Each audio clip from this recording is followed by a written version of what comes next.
first love was football, and then I kind of got fed up with football and kind of got pushed towards rugby. So I was around 9, 10 years old, and it was literally love at first sight. As soon as I touched the rugby ball, I was like, I just want to be a rugby player.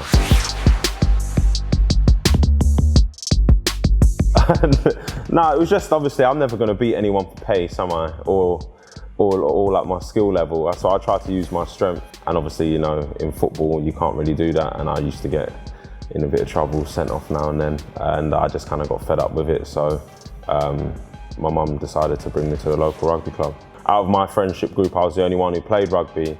But then at my school, because I was always competing against guys who were at private schools at the time, and they were training 2-3 times a week and playing for their school and for their club, I decided with my teacher at school to set up our own rugby club at my state school, which was quite fun. And I literally just got all my mates down and basically kind of coached them and how to play rugby. We were all right, and now, you know, Graveney School's doing really, really well at rugby. Since I've left, rugby's become part of like the sport in curricula there. So I think they have it from like year 7 to sixth form now. And a few years ago, they got to the Daily Mail Vars final, which was amazing, which is crazy. But it just shows if you give people the opportunity to showcase their talent, you know, that you never know what they can do.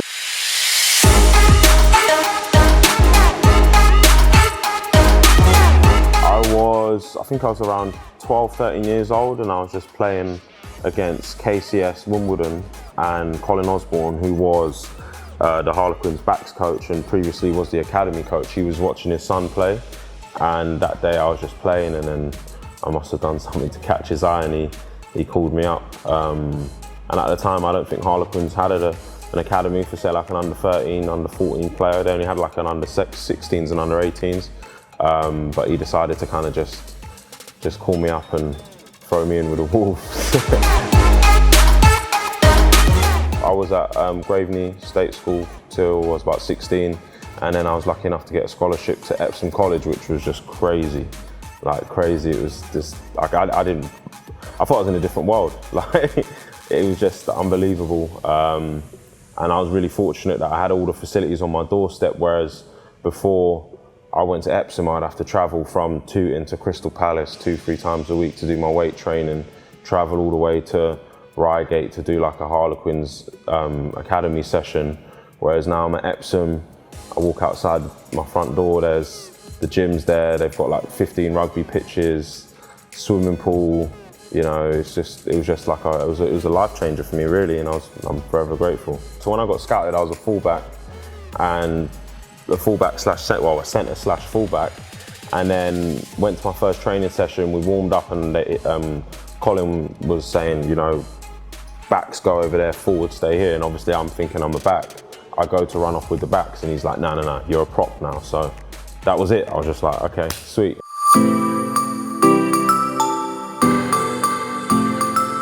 So I signed my professional contract when I was 18 at Harlequins, so straight out of school.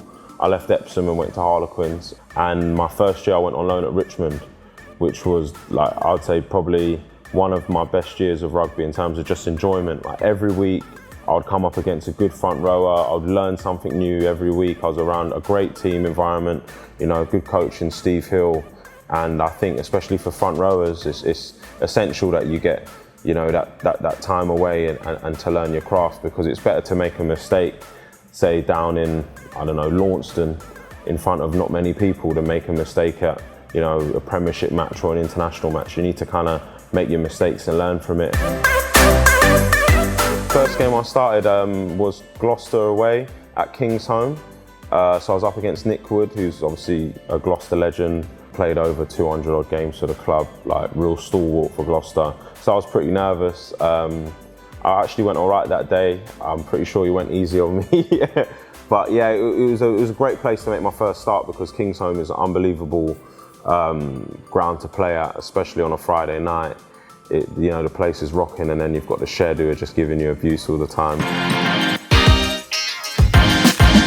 To be honest, like it's tough, because you don't really know how to combat it. Like there's sometimes you come up against a prop. I remember playing against Marcus Ayerza. for Leicester, who's regarded as one of the best props, not only in the Premiership, but in the world. And like, he was just dominant. I didn't know what to do. I was just like, close my eyes and just hold us for as long as I can. But the best thing is that you learn from those experiences, you know? You learn more from your bad experiences, from your good experiences. And then, you know, I played him a few years later and I got better, and I knew you kind of keep a little dossier on the props you face, what he doesn't like or what he's really good at, how you can like combat his strengths and play to your strengths. So it's just kind of, with experience, you just get better each time you play, you know? The biggest thing I've learned, especially playing in the front row, is you've got to take each scrum as they come. Like, just because you had a good scrum the previous one does not mean you're going to have another good scrum. Sometimes I do get a bit emotional, and I remember being when I was a bit younger, like I'd have a good scrum and I'd be celebrating, and then it has kind of the opposite effect I want it to have on my opposition, because then it fires him up, and then he's so fired up for the next scrum, and then he drills me in, and I'm just like, oh, for God's sake. So you just get on with your work. Take each scrum as it comes and just keep learning, because even now, and the position I'm at, even though I'm nowhere near where I want to be, I'm learning on each scrum. I'm always trying to develop. I'm always watching other props around the world, you know, just trying to be the best. You don't really get a call. If you get a call, you're in trouble. So no call's good. Yeah, yeah. So before I got my first call up, I was getting a few calls saying that I wasn't in the squad. So I think it was the day of the squad announcement, and I didn't get a call. So I was like, oh, I must be in. And then I think it was five minutes off the bench against South Africa in 2016, which was just like surreal for me. Like, we were winning as well for ages. So I was like, oh, you know, I'm gonna get good 20 minutes here. And then you're looking at the clock and you're like, 20 minutes, 15, 10, you're like, come on, come on, come on. And I was just like, all right, he's not gonna put me on. And then it was like 5 minutes to go. It was like the team manager, I think it was Richard Hill, was like, Sinckler, you're on. I was like, get me out there. And I was knackered. I was just running around everywhere. But no, it was just kind of good to get out there, and obviously all your family are there, and you know, it's a real proud moment. But it gives you that, you know, taste for more. One's not good enough. You just want to keep getting more and more caps for your country. My main thing is consistency. Like, you look at the guys, for me, you know, you want to try and get, you know, 50, 60, 70, 80 caps. That's when you've established yourself. And to get that, you've got to be consistent with your performances, and that comes down to your preparation, your detail, what you do day in and day out. And for me, I want to just keep pushing myself, keep training hard, and just fulfill my potential, you know, and be a good role model to the people and represent, you know, where I'm from. I get a chance to showcase my talents at the World Cup, but I know there's a lot of hard work left, and as a team we're building nicely. A bit disappointed the back end of the Six Nations, but I think that will spur us on, and we know we're not far off, and we've got an unbelievable team that's not including, you know, the players who are not even in the squad. Like, our whole squad is just unbelievable. So the competition's going to be right up there, and that's what you need to have a successful team, and I can't wait, and hopefully I get the call up. I want to be remembered as someone who was true to himself. You know, I was always a man of my word, and someone that when you do mention my name, you're like, he gave everything. Whether you liked me, you hate me, you'd know that, you know, Carl Sinckler, he was tough, he was a good player, and he always gave everything on the field. Whenever I went to watch him or saw him on TV, he was someone who laid it all on the line every time we played.